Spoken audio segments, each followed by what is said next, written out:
Des traits tirés, des vêtements trempés. Et au menu du repas de ce stage de survie, des escargots du Marais Poitevin. Il faut remettre de l'eau pour que les... pardon, c'est un cure-dent. Ça va? Merci. Alors c'est comment? C'est un escargot, quand on a faim on mange tout. Ce week-end très particulier a commencé 10 heures plus tôt par la construction de barques rudimentaires. Une grande première pour la plupart des participants. Ça dépend si on va pas très loin. J'ai regardé Koh-Lanta la semaine dernière pour, pour m'habituer. Il y en avait une qui était super douée et j'ai vu qu'elle faisait comme ça là. Mais c'est plus facile à la télé, hein, en vrai. Parce que là, j'ai bien peur que ça tienne pas. Voilà. Les organisateurs de ce stage de survie vérifient que tout se passe bien. On va monter 5 barres comme ça avec 4 flotteurs chacun. Et après on va relier les barres entre elles avec des bambous. Mais ils donnent le moins de conseils possible.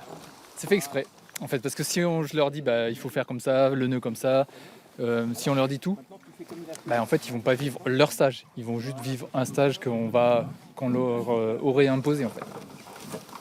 C'est l'heure d'embarquer. Chacun doit trouver sa place.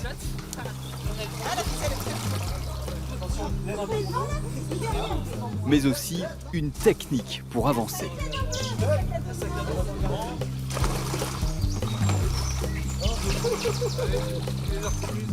Au programme, 1 heure de navigation sur le Marais Poitevin. Ça va, c'est pas trop dur? Impeccable.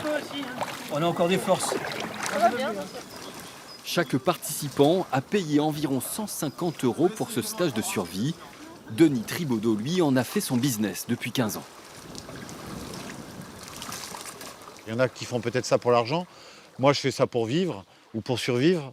Mais ouais, il y a une économie autour de ça. Et tant mieux parce qu'on véhicule des belles valeurs, des notions essentielles que tout à chacun devrait savoir. Ça devrait être enseigné dans les écoles, ce qu'on fait. Le lieu du bivouac est enfin trouvé. Et les trous dans les bâches, donc t'attaches là, t'attaches à l'autre bout et c'est bon, ça passe. Mais la pluie redouble d'intensité. L'urgence, obtenir du feu. Ça y est, appuyez et allez plus vite. Ah, appuyez. Ça fume. Touche ou pas là? Si tu veux. Attends. Ferme. Tu souffles vers le haut. Souffle longtemps. Ah, c'est bien ça. Souffle longtemps, pas trop près. Ça tombe bien. Ça va te cramer les doigts dans 2 secondes. Voilà. Là. Pose-le. Sans.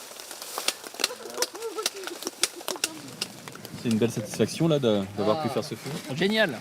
Ouais, c'est vraiment apprendre des choses qui sont courantes et qu'on découvre à faire soi-même, c'est extraordinaire. Pendant ce temps, d'autres cherchent de quoi manger. Il faut savoir identifier la nourriture.